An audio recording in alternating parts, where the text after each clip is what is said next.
Hello, hello, Happy Day community. I hope you are all doing well.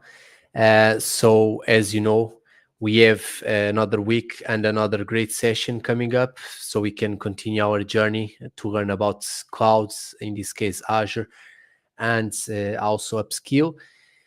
Today we have a great speaker. It's not the first time that he has been delivering sessions to us, and he is once again back to deliver another great session.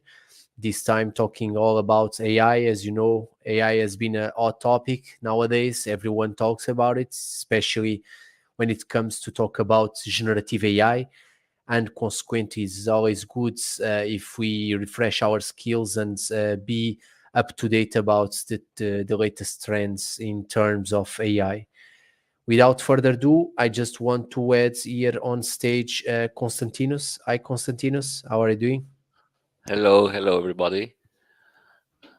Uh, I'm so glad I'm here again, Hugo. I have to say it's been a pleasure meeting you and having this communication with you on business. And we've been quite speaking about some personal things. I really appreciate us being connected.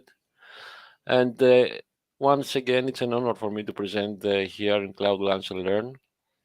Today we have a session about Semantic Kernel. And before we proceed, just a few words about me. Perfect. So I'm going to present my screen. Yeah. And of course, as always, thank you very much for your availability to be here and contribute to this group. And so we highly appreciate your contribution. So I'm just going to activate your screen, and if you are happy, you can take over, and I'll be in the backstage. For everyone attending, if you just join later, pretty much feel free to share your questions and any comments that you may have. You can use the chat to just share them, and we can address them during the session or even at the end of the session, depending how it goes in terms of the volume of questions. Okay, but don't be shy, and of course, share all your thoughts and questions. Okay. All right. So adding your screen, and thank you very much. Here we go. Excellent. Thank you, Hugo. Thank you so much. I'm not turning my camera on yet. Maybe I'll turn it at the end so you can see me. I have a picture of me here. This is me, Konstantinos Passadis from Greece, Athens. I'm a solutions architect. My details are there. You can see I have pretty much been engaged into social media, LinkedIn mostly, and of course, I have my blog, my GitHub, various certifications from various vendors. It's not about certifications though, it's about learning and mostly learning from others. In my journey, I have learned a lot of things from other guys, which I have dedicated my blog to. Today, we're going to see and speak about Semantic Kernel. Semantic Kernel is a technology framework. It is at the heart of Microsoft NLP capabilities. It has become an integral component on various Microsoft products. This includes Cortana being Copilot, and it is empowering them with advanced language understanding. It is an open source SDK and allows us to combine AI services. We can combine OpenAI, we can combine Azure OpenAI, Hugging Face, and we can use it with our own language of preference, for example, C# and Python. So, creating our web apps, we can combine the best of both worlds. It has been engineered to allow developers to flexibly integrate AI services into our existing apps. So, Semantic Kernel offers a set of connectors that makes it easy to add memories and models. In this way, Semantic Kernel is able to add a simulated brain into our app. And our app today is going to do that. It is a small fraction of what Semantic Kernel can do. And we're going to see it using Python. You can find everything about Semantic Kernel into Microsoft documentation links. And yeah, it is quite an extensible framework, and it's getting more and more traction as we speak. I'm not going to stay in the presentation. Let's move on into our workshop. So what we're going to do tonight, we're going to deploy our resources using Terraform, and ultimately we're going to build a learning aid application. The application will offer the user to click on a button, for example, a tutorial about algebra or geometry, and the request will go to Semantic Kernel with a pre-arranged prompt. Semantic Kernel will communicate with our endpoint, being Azure OpenAI in our case, and will fetch back the answer. This is a very simple implementation, and we're going to do it with various prompts from various clicks. Okay, we have some buttons, so each button will have its own prompt engineered into our app, so we control what prompt we are sending to the endpoint, to the AI endpoint, and we're getting back our response. The way this workshop works, it is a function app, a React web app hosted on container apps. The function app is hosting the code for the SDK with that communicates with Semantic and ultimately with OpenAI. And React is the front end that it only needs an environment variable to know where to send each request from our clicks. I'm not using container registry today. I'm going to show you why. And here I have some details about Terraform, but let's go to our workshop and see what's going to happen with our workshop. It is a live workshop. It is very exciting to have live workshops. But yesterday, guys, I discovered that Azure has some trouble with application service plans. It doesn't allow you to create a new service plan in the basic, standard, and premium tiering. I don't know why, but I have managed to have my own service plan, so I think we are good. Let's have a look. I have my VS Code, and we have our subscription. Our subscription is this one. We're going to create a new resource group into our subscription. A few words about Terraform. This is our important file. We have to create a service principal and create this file named tfvars that Terraform will look into in order to authenticate to Azure. And of course, depending on the permissions that we have assigned into this service principal, Terraform will be able to create new resources. In our case, we have set the contributor role into our service principal. This is the subscription, the tenant, the client ID, and the secret providers file. It declares to Terraform which provider it's going to use, where it's going to build, some details about Key Vault if you are going to use it, and where he can find the variables to connect. It is this little thing here. The important file is the main file. So let's have a quick look. Okay, we need randomness. One thing that I mostly use is this random string. I'm creating a random string with a length of 5, uh, lowercase only characters, not special, and not numeric. I'm creating a new resource group. I'm using East US because, as I told you earlier, we have a trouble with West Europe, North Europe, and all regions when it comes to application service plans. I don't know why. If anybody knows why, please let us know at the end. Log Analytics Workspace, Application Insights, and the instrumentation key and the ID. I'm not using the container registry because I'm going to use my Docker uh, image directly into Azure Container Apps. And let's see how we're going to do that. We need an application service plan to host our function app. Okay, it is serverless. Function apps, it is a serverless offering by Azure, but it needs hardware. Okay, it needs somewhere to run to. So this is, in fact, the server where our code runs. We need a Linux plan, and the SKU is basic one. It is more than enough. We can scale, of course, our plan as needed. A storage account is necessary for the function app to save the logging.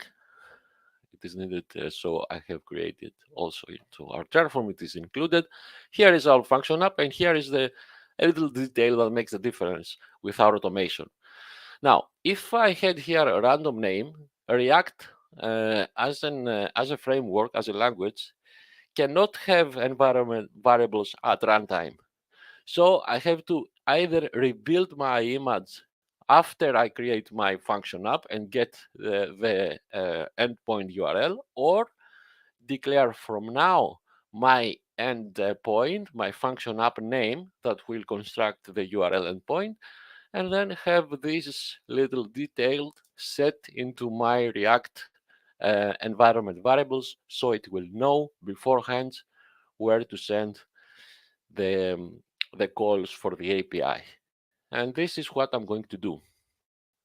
So I'm keeping that name.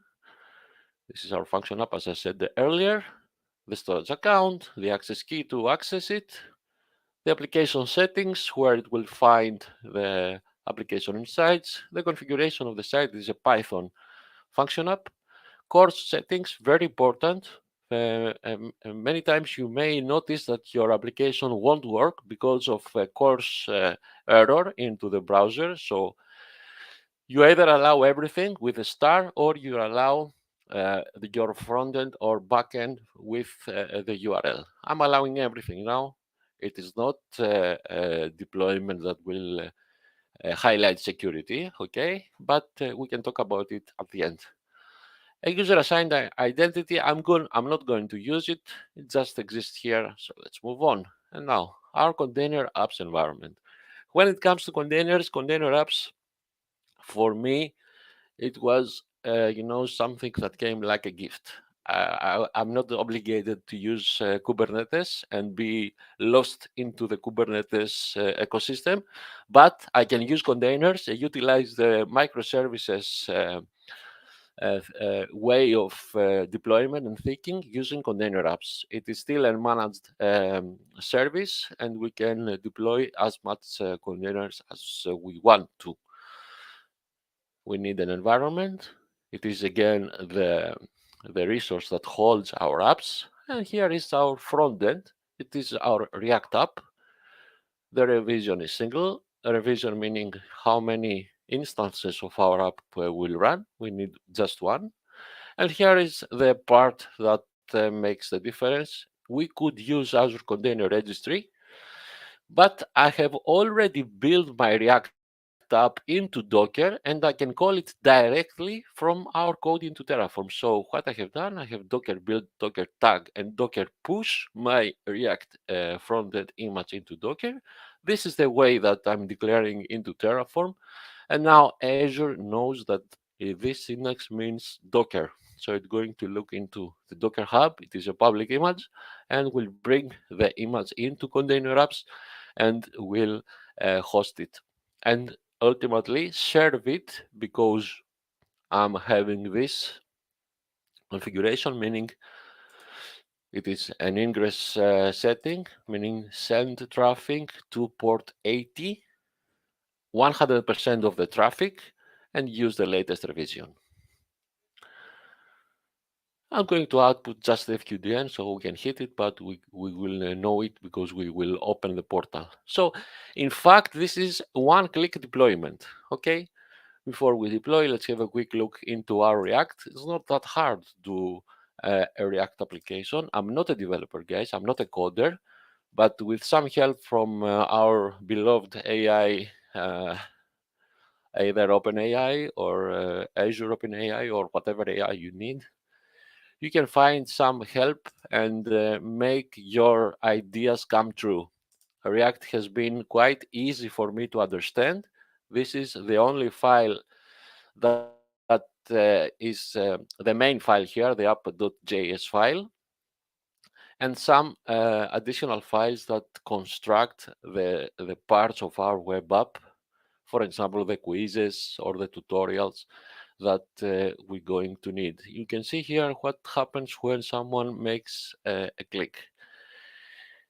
It is sending the request to the engage endpoint that it is ultimately,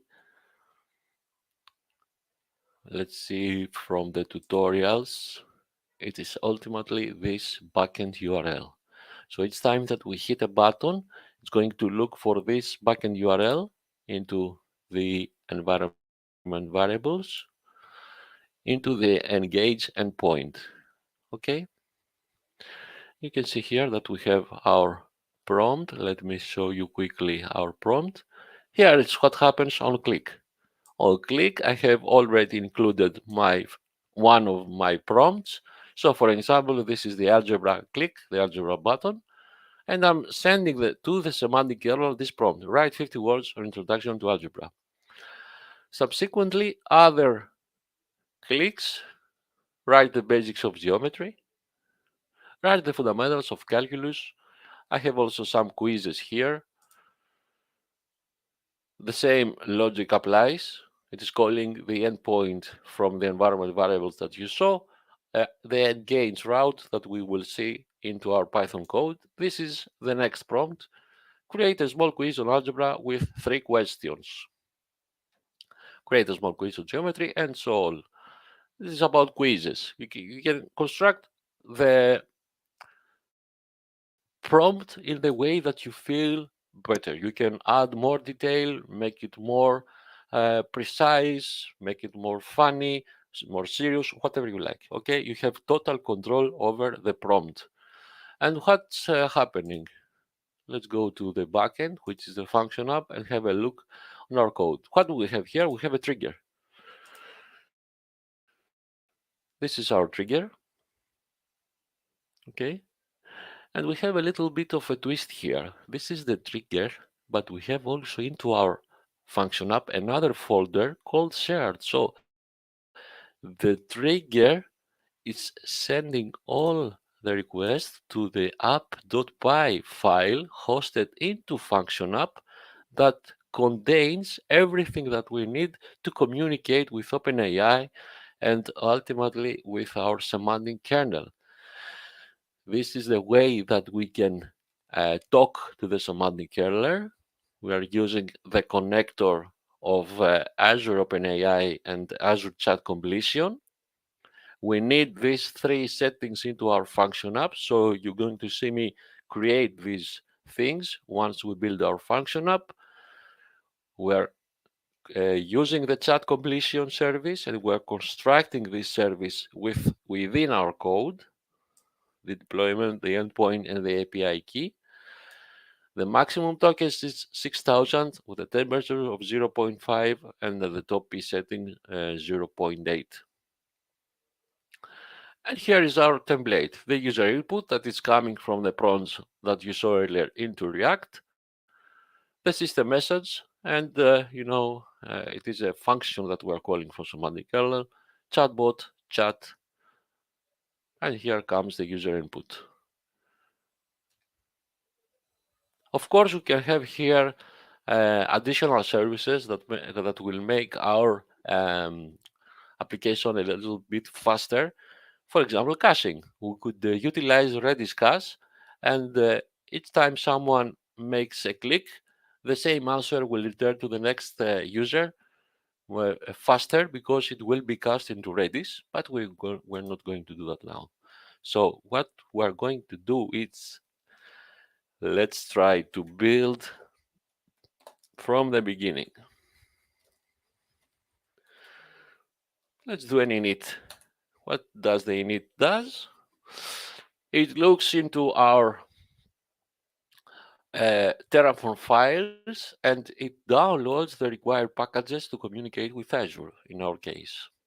The next command, I think it's quite, it's the FMT does not do anything to change your code. It makes some indentation settings, nothing to worry about. Most important is this one, the validate, because it won't run anything. It will just validate that your code is syntactically correct. It says it's valid. So let's go to the last two commands. The plan command that will look into our configuration file, the main TF, and will create the blueprint of our deployment. It will not deploy anything. It will just prepare the blueprint. And it will inform us through the console what is going to happen. Everything that you can see here with a plus icon meaning it will create this resource. Into the location of EastUS, the name is logKP, it is the log analytics resource here. Some values are sensitive, so are redacted, and some information we will know it once we apply. So the next one we need is the apply command. Now I can run the apply command like this, apply, simply apply. It will ask me to enter the word yes. It is a way to approve the final deployment, but I can run the auto approve setting, so it won't need me to write down the yes word, so it will simply deploy all of our resources. I'm sorry. So what is going to happen here? We should have a new resource group. We should have a new function app, not the trigger. The trigger we're going to do it by ourselves. And we're going to have our Docker app deployed into container apps. This is the React web app. Let's see, Terraform deploying from our VS Code. It won't take that long. It is a small deployment, I would say.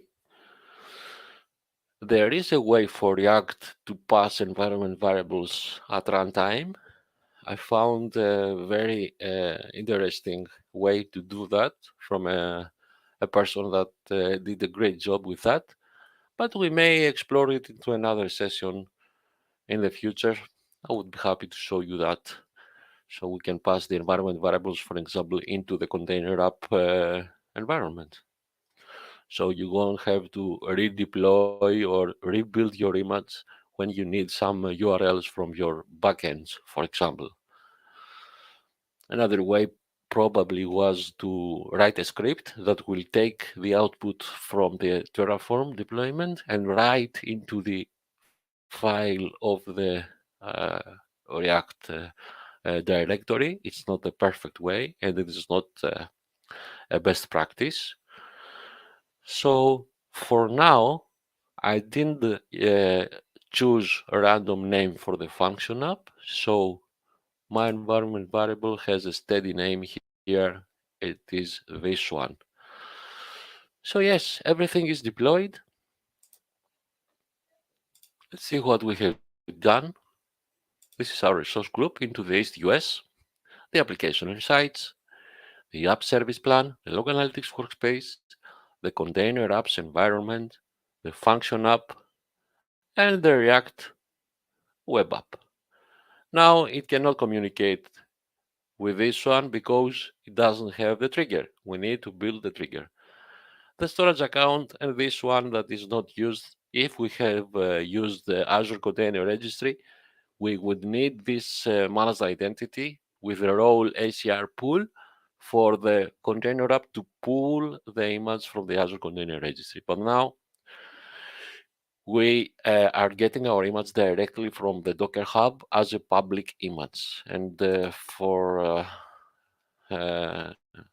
us to see, here is my Docker Hub, and here is my React app.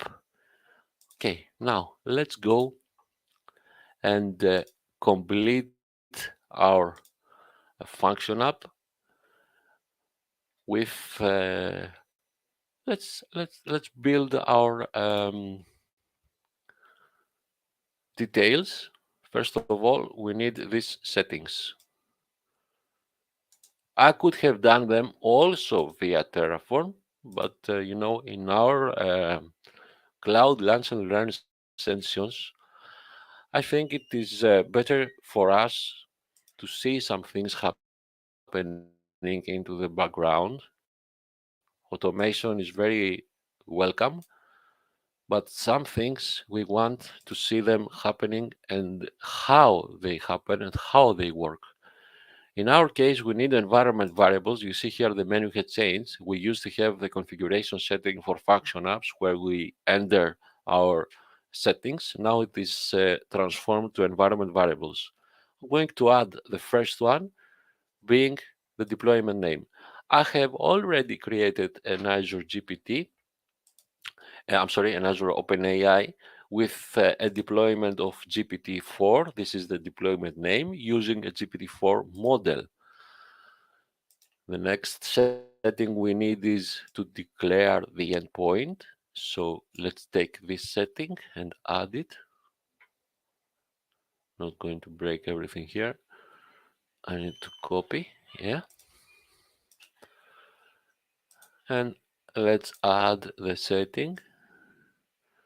So this is owing to the function app, to our code, where to send the request when it comes to semantic kernel communication. The OpenAI endpoint, the deployment name, and ultimately the key.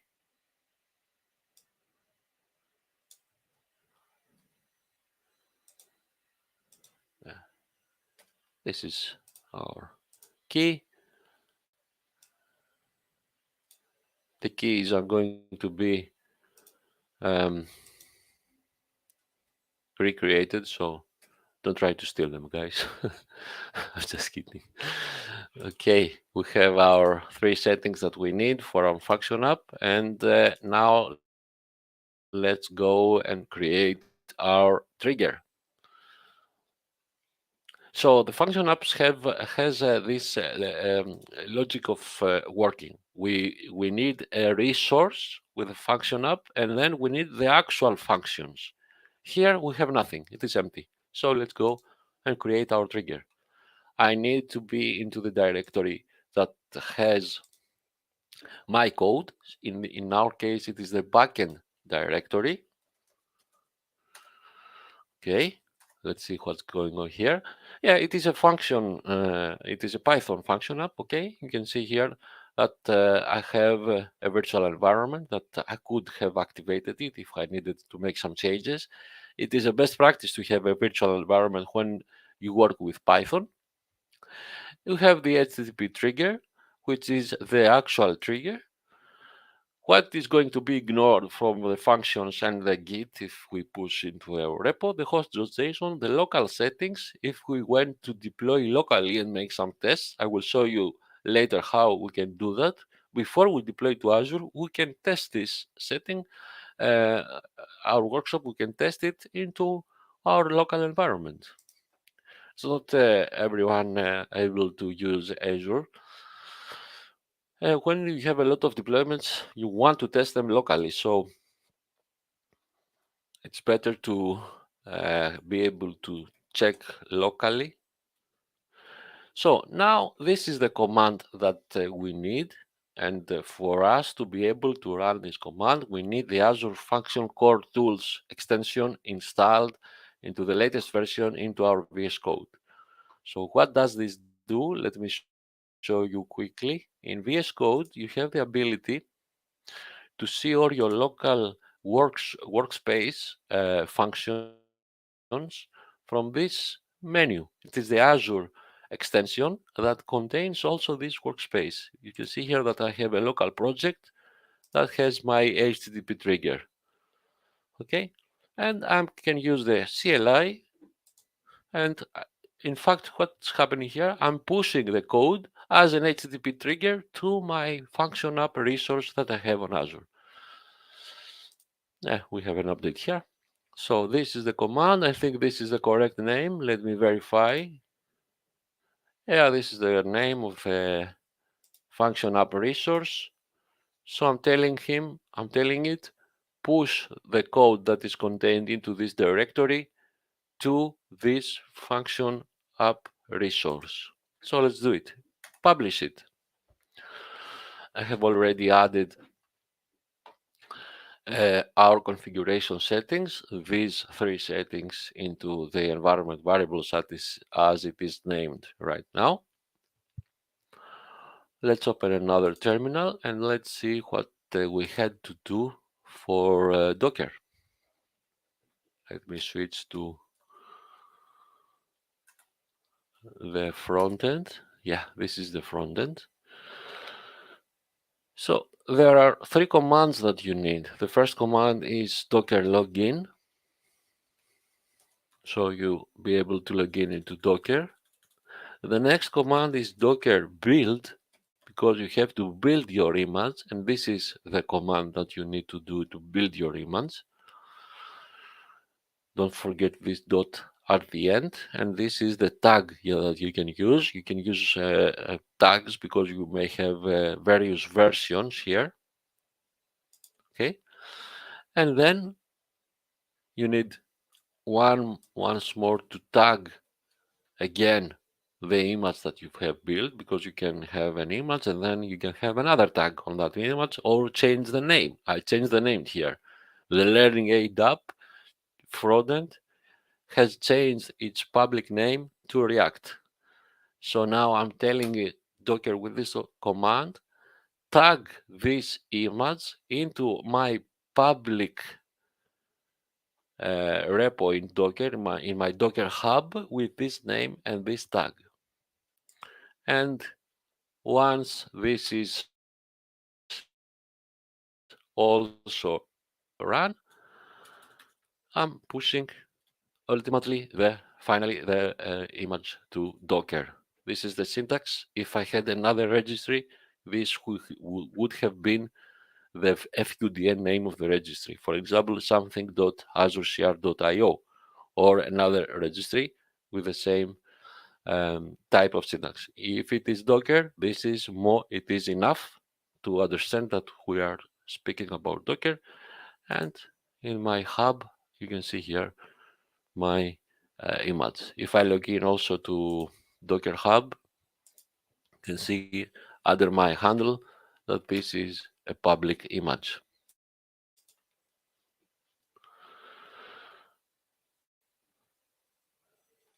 This is my public image. Let's return to our function app and see what's going on. You see here that Python does what Python needs to do. It will install all packages contained into the requirements.txt file. You can see that we have a separate package for Semantic Kernel, the OpenAI, Jinja, the .n, Quart for our application, Junicore for our um, uh, serving part of our application. It is shared via Junicorn or Uvicorn. I don't remember which one of these two I have used, but we can see it in our code. And Azure Functions. We don't change this. It's already there. Once we build function apps into Azure, it won't take long for us to be able to see what's going on. All we have to do is to go to our resource group, find the container app, which is ready. It is sleeping now. You can see here in my revisions that it is scaled to 0. Now, if I want to avoid um, this delay, because if I hit the URL of the application, it will need to start the image, the container app. If we need to avoid this delay, all we have to do is to go to the container, edit, and scale, and set minimum replicas to 1. So no matter what's going on, if no traffic comes at all to our application, it will always keep one replica up and running. So if it is a critical application, we need to have at least one replica running. But I can also add scaling rules if I want to scale up, okay? And I'm expecting a lot of traffic, I can create my own scaling rules. I don't need to a volume here, but in container apps, of course, we can map volumes into our apps and have bindings with different services.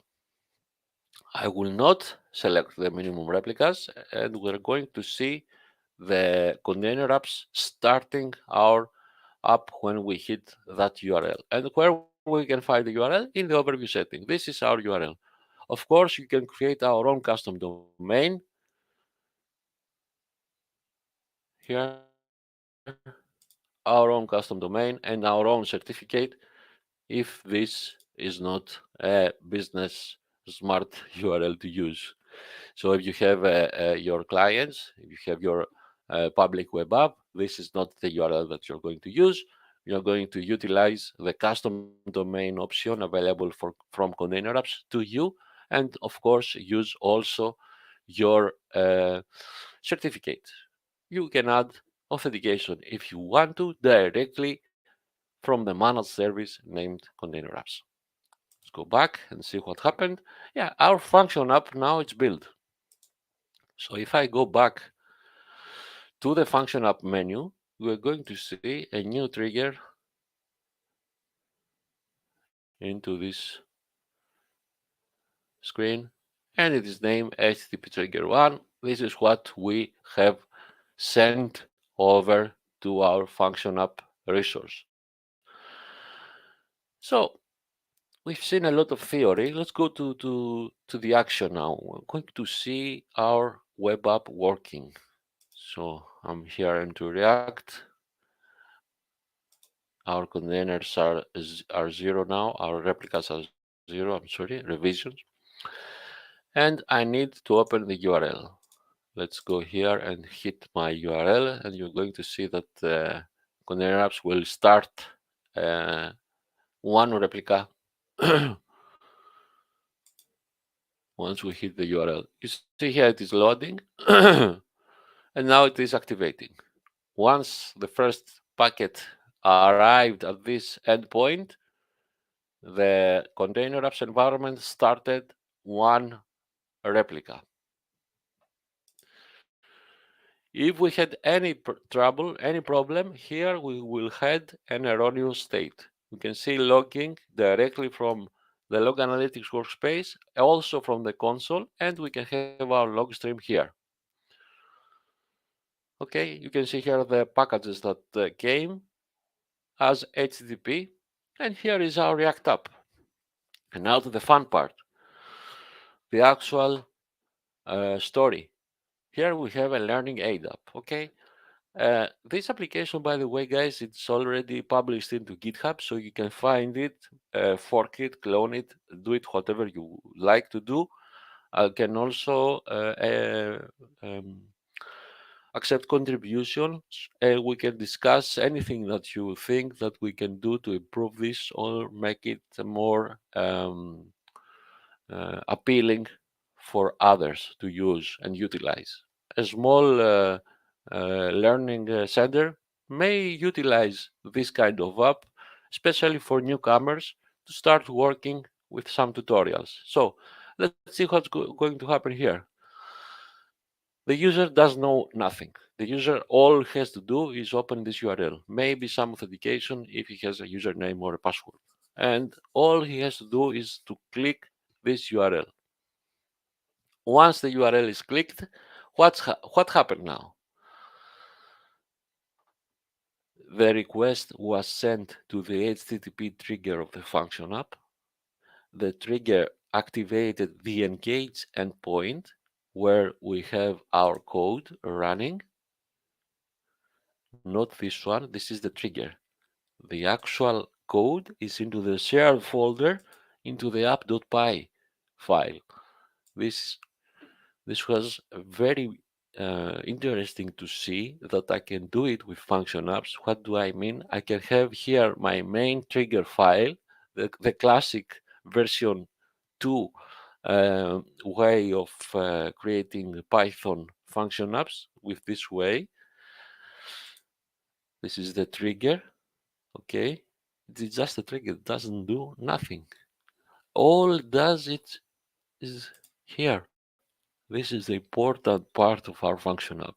So it was quite interesting to see that I can have a folder and that another Python file here and actually run my my code using the SDK from the semantic kernel for Python. This is, you can see here that I could have used OpenAI instead of Azure OpenAI, but this is comment out. I took most parts of the code from Microsoft GitHub repository, and I created my function app to my liking and to adjust it to our needs. It is not that hard, guys, to utilize semantic kernel. You can do many things. It can keep memories. You can have a lot of connectors, utilize it alongside with AutoGen and have multiple agents work for you. And ultimately, the user experience will be just amazing. Now, you may see a small delay here. It is expected. Again, I didn't add caching, but if I add caching, only the first request will take a little bit of the time. Each subsequent request will be just like that brought to your screen. A good resource to use is Rediscuss. Let's see another click, basics of geometry.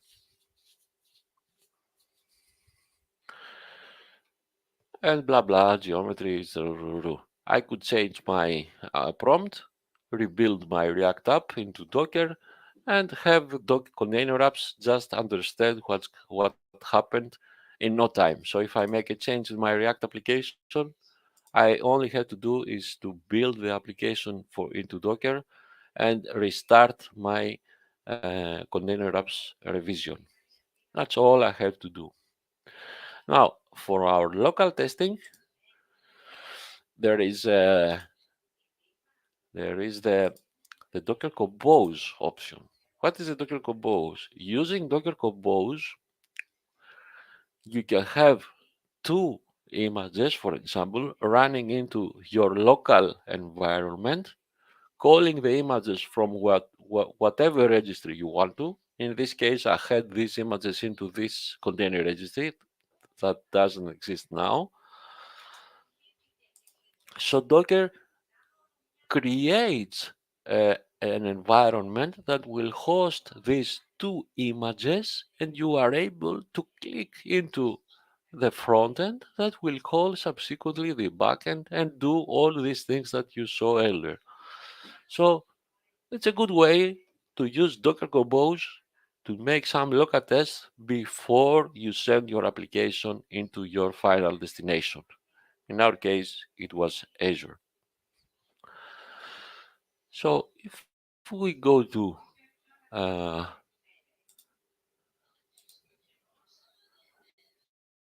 the quizzes, for example, or the tutorials, write the fundamentals of calculus, write the history of calculus. Let's do that.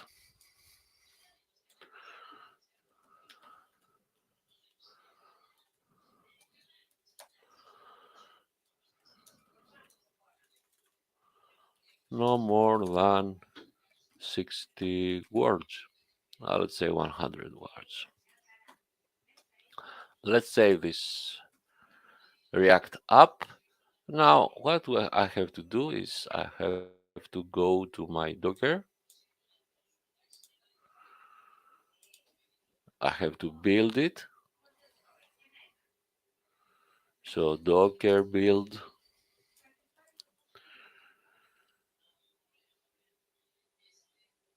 this image.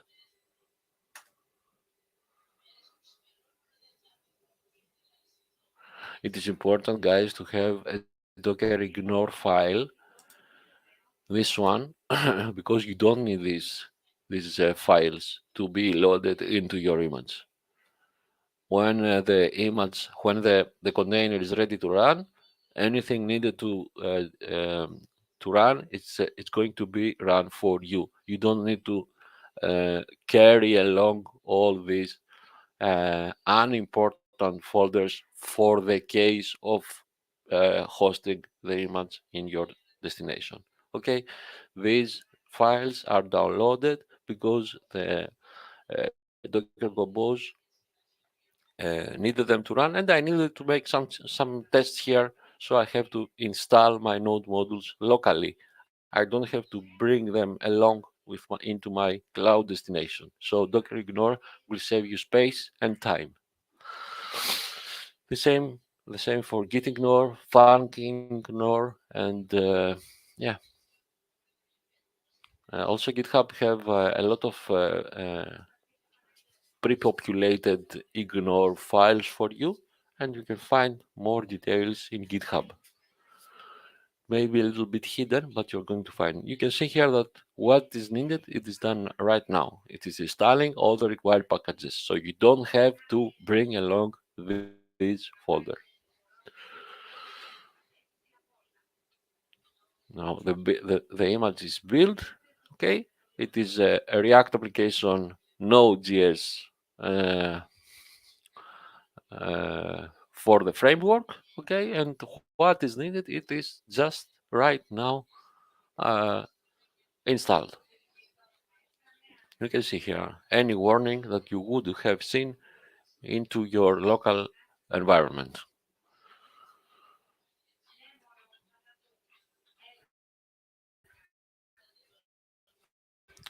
React has been quite extensively used with some additional frameworks that make it React on steroids. I'm not a coder, neither a developer, so I can't deep dive into these add-ons on React, but I have seen that it really makes the deployment quite faster and more exciting to use. Um, it is a personal target to make this work and be more developer like minded, but we will see. So we have built our image. Okay, we have just built our image into our uh, local environment. It is not anywhere, it is here. Our image is here. It's a Docker image in our local environment. Now we have to tag it. So I'm going to tag the same image name I used, but now I'm going to tag it into Docker. Okay, and I can use the same tag. It will overwrite my already existing image. So tag it, and finally push it.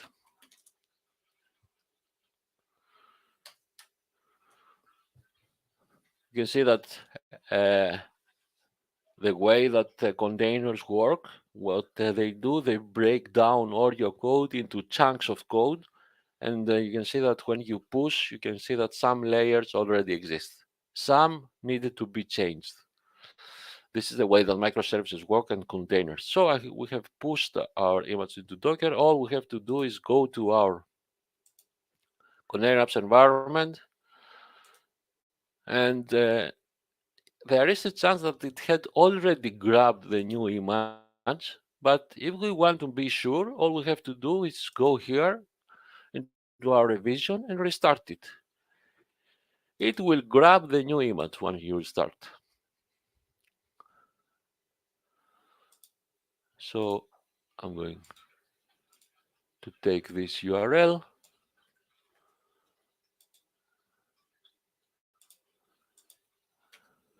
and hit it again.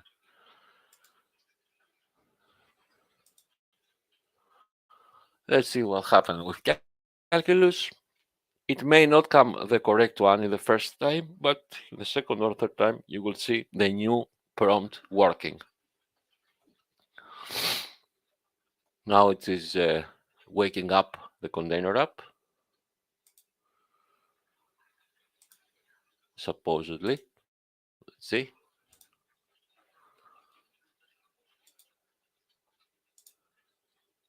let's hit it again.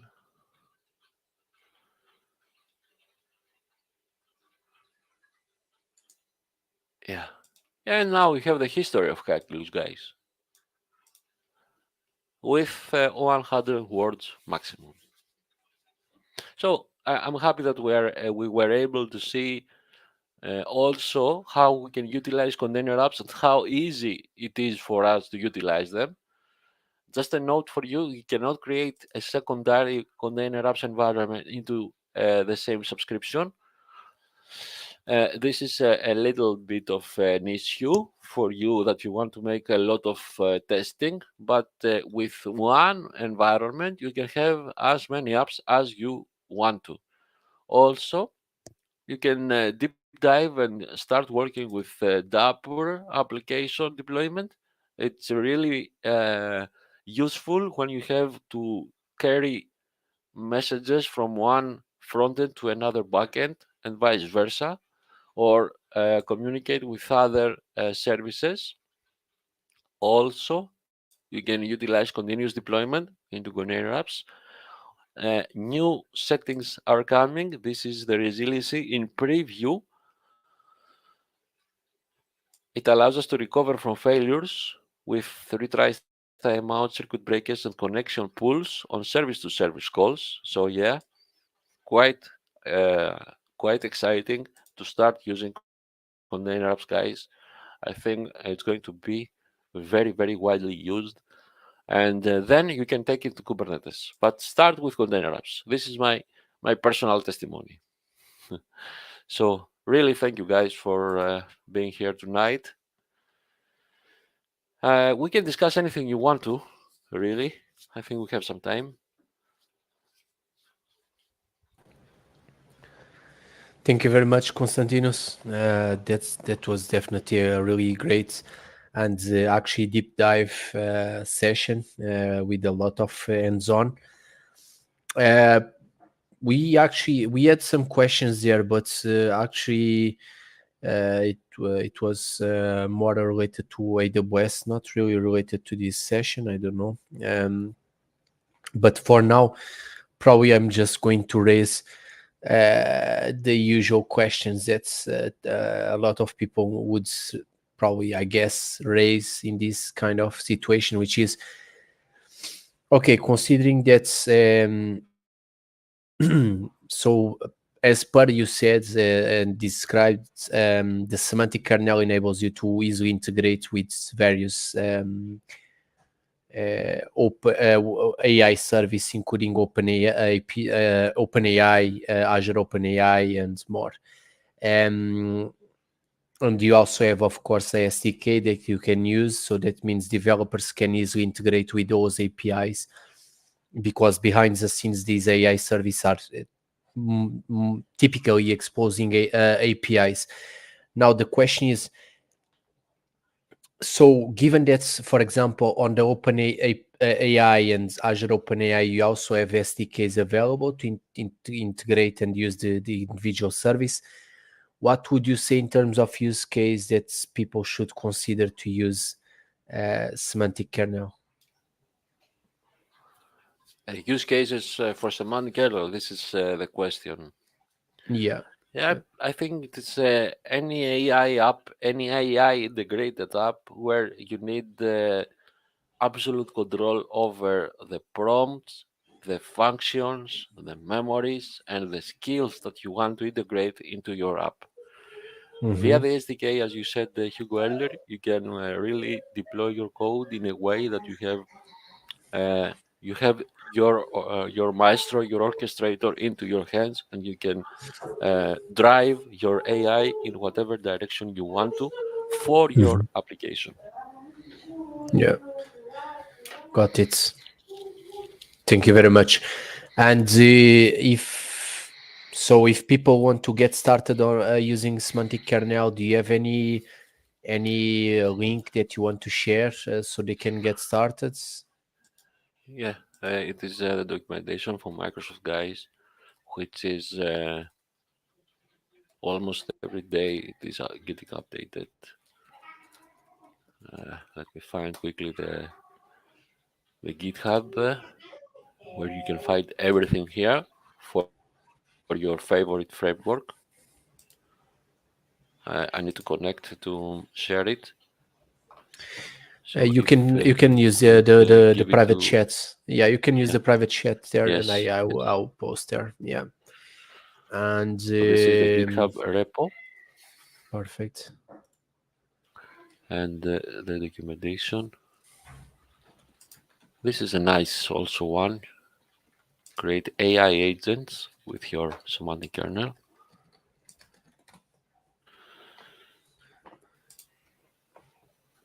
I think the second link will guide you through your journey with semantic kernel quite in a quite detailed way. You have a get started button at the end, so you will normally start from here, which I did a couple of months ago, when I discovered this framework. All right. And based on your experience, do you think that's, or do you consider this framework really oriented to developers and data scientists, or do you think that it's possible for pretty much most of the people, or almost everyone, to get started and using it? Yeah, I believe anyone that has some experience with either C Sharp or Python can start utilizing and creating small applications. Of course, it is a jewel for developers and AI and data scientists that will really make their life easier. But I think anyone can benefit, each one on their own way. Okay, that's great. All right, I have to say we have there some nice comments from including Azure Furipa saying great presentation, congratulations. And yeah, on my side, thank you very much, Konstantinos. It was really great to have you here and sharing all about semantic kernel. Yeah, And it was my pleasure. as always, we keep in touch and hope to see you soon. Of course, you go. Thank you very much Okay. for having me tonight. Bye bye, Thank you very guys. much. Thank you, Wish everyone. everyone a good day. Have a great day, and we keep in touch. Next week we are going to have another great session. So if you guys want to sign up, don't forget you can always go to our cloud1run.com weekly sessions, and from there you can sign up to the next session next week, which will be with Tim Warner to talk about GitHub Actions. Okay. And without further ado, thank you very much, everyone. Have a great day and hope to Bye. see you next week. Bye bye. Have a great night.